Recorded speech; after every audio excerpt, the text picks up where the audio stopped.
हाँ जी मित्रों, तो बात यह है कि अभी तक के इंडियन सिनेमा में कोई भी ऐसी मूवी नहीं आई हुई है जो कि मॉडर्न तरीके से हमारे हिंदू कल्चर को अच्छे से रिप्रेजेंट किया हो। हाँ, अगर तुम लोग समझ रहे हो कि वो आदि पुरुष जो आई थी उसको लेकर, तो भाई काफी गहरे अंधकार में हो तुम लोग। कुछ मूवी का अनाउंसमेंट किया गया है जो कि भाई आप लोग को अच्छा खासा एक्सपीरियंस देगी थिएटर में, और जहाँ तक कि काफी भारी भरकम बजट और अच्छा खासा VFX CGI का यूज भी होगा उसमें।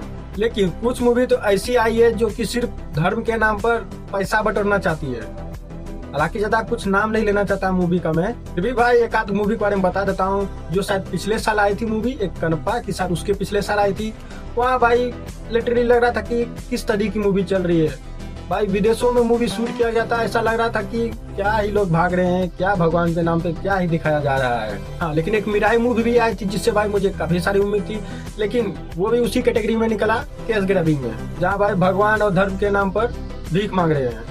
लेकिन जैसा कि मैंने कहा भाई, कुछ डायरेक्टर ऐसे होते हैं जो कि भाई रियल में हमारे कल्चर को पूरा वर्ल्ड में रिप्रेजेंट करना चाहते हैं। हालांकि उसी में से एक बड़े डायरेक्टर है जिसे भाई सभी लोग जानते होंगे, हमारे राजमौली ताऊ। इनका विजन तो भाई एकदम नेक्स्ट लेवल है।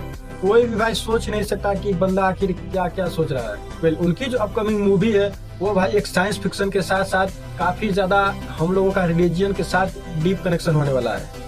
सब लोग जानते हैं कि भाई राजमौली ताऊ की मूवी भाई एक्सट्रीम जाती है, लेकिन जो वाराणसी टू द वर्ल्ड का जो टीजर दिखाया गया है वो इतना ही ज्यादा एक्सट्रीम चला गया कि लिटरली उन्होंने बजरंगबली के पूंछ पर भाई लिटरली रथ चला दिया है। और उस रथ में तो शायद आप लोग को पता ही होगा, महेश बाबू और पृथ्वीराज बैठे हुए हैं। दिस इज भाई इनसेन। राजमौली के मूवी की जो विजुअल इंटरप्रिटेशन होती है, जो विजुअल एक्सपीरियंस होती है, ऐसा तुमने भाई लिटरली किसी और मूवी में फील नहीं किया होगा।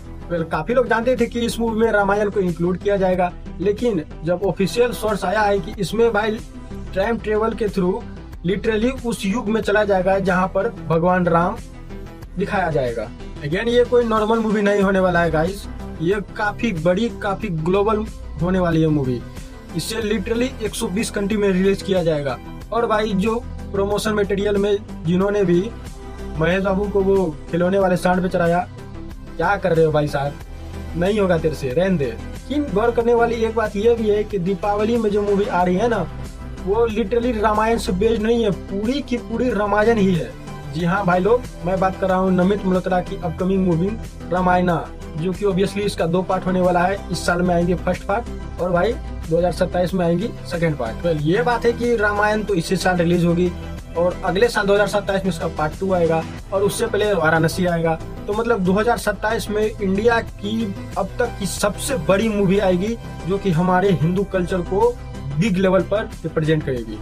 अब देखने वाली बात है कि इन दोनों मूवी में से सबसे ज्यादा हाइप किसका है। दोनों मूवी का भाई एक छोटा सा कंपैरिजन करेंगे, हालांकि कंपेयर तो बनता ही नहीं है दोनों मूवी का, लेकिन फिर भी हाइप के लिए पता चलेगा कि किस मूवी का हिट होना गारंटी है। हिट तो दोनों मूवी होगी, लेकिन फिर भी एक तसल्ली के लिए बताऊंगा। तो सबसे पहले तो भाई अगर नैरेटिव एम्बिशन स्कोर की बात की जाए तो देखो, रामायण को लेकर ऐसा है कि उसमें जो दिखाया जाएगा वो की एक लिमिट रहेगा, उसमें वही चीज दिखाया जाएगा जो कि हमने अभी तक का हमारे पुराने रामायण रामानंद सागर वाले उसमें देखा हुआ है, उससे बाहर तो जा ही नहीं सकते। वहीं अगर वाराणसी को देखा जाए तो देखो वो एक साइंस फिक्शन फिल्म है, उसमें लिटरली टाइम ट्रेवल के थ्रू एक रामायण के द्वापर युग में, द्वापर नहीं त्रेता युग में जाएगा। इसमें दिखाया जाएगा कि किस तरह से राम का किरदार, जो ऑब्वियसली महेश बाबू कर रहे हैं, क्योंकि मूवी के लिए एक बड़ी ही चैलेंजिंग होगी और राजमौली सर तो चैलेंज के लिए हमेशा तैयार रहते हैं। तो इस हिसाब से भाई राजमौली सर तो यहाँ जीत रहे हैं। अब है डायरेक्टर का विजन। तो देखो, राजमौली ताऊ के तो जानते ही हैं, उनका विजन भाई लिटरली ऑसम है।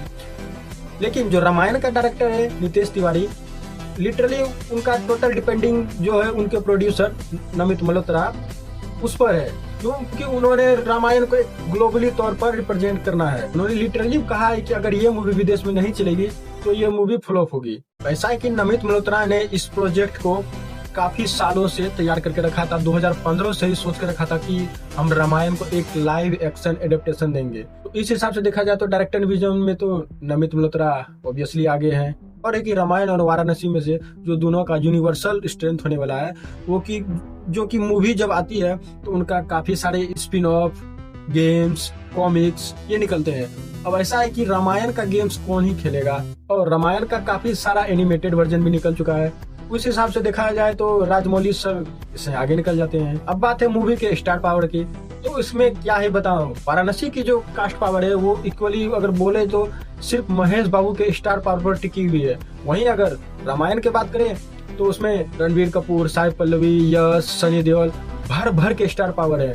हम लोग जानते नहीं कि वाराणसी की मूवी क्या ही होने वाली है, क्या सीन रहेगा, क्या स्टोरी रहेगा, लेकिन रामायण के बारे में जानते हैं कि इसमें क्या दिखाया जाएगा।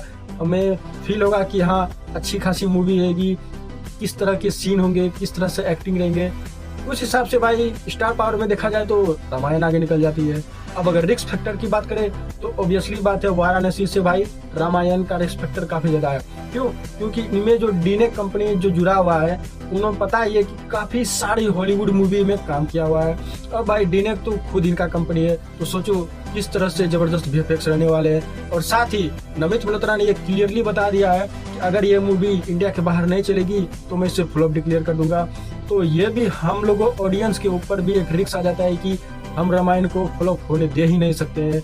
हम लोगों को भी हालत खराब हो जाती है कि हमारे जो मैथोलॉजिकल कल्चर है उसे पूरी दुनिया में अच्छे रिस्पॉन्स मिले, तो फ्लॉप नहीं हो, काफी अच्छा कलेक्शन करे। इस मामले में भाई रामायण आगे निकल जाती है। अब अगर लास्ट पॉइंट की बात करें तो कल्चर इम्पैक्ट, देखो ऐसा है कि इसमें भी जो है ना रामायण वाराणसी से आगे निकल जाती है। क्यों? क्योंकि वो कौन लोग हैं जो मूवी को एक लंबे समय तक याद रखेंगे। अभी जो काफी साल पहले आई थी रामायण के ऊपर जो एक टीवी शो आया था, वो अभी तक सारे लोग सारे घर में पूरा फैमिली के साथ देखते हैं।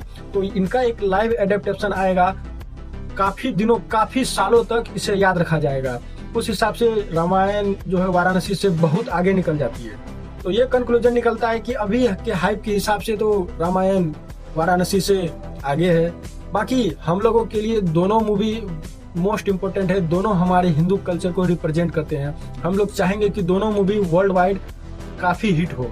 तो भाई लोग ये था मेरा ओपिनियन, मैं कुछ जज नहीं करना चाहता हूँ, मैं बस लोगों के द्वारा जो ट्रेंडिंग टॉपिक है उस हिसाब से मैंने आपको बताया। अगर भाई वीडियो जरा सा भी अच्छा लगे तो भाई दिल से सपोर्ट करना, वीडियो को लाइक करना, चैनल को भाई मस्ट सब्सक्राइब करना, कमेंट में भी करना कि क्या लगता है कि दोनों मूवी में से कौन सी मूवी है जो सबसे ज्यादा कलेक्शन करेगी वर्ल्ड वाइड। मिलते हैं अगले वीडियो में। जय श्री राम, जय हिंद।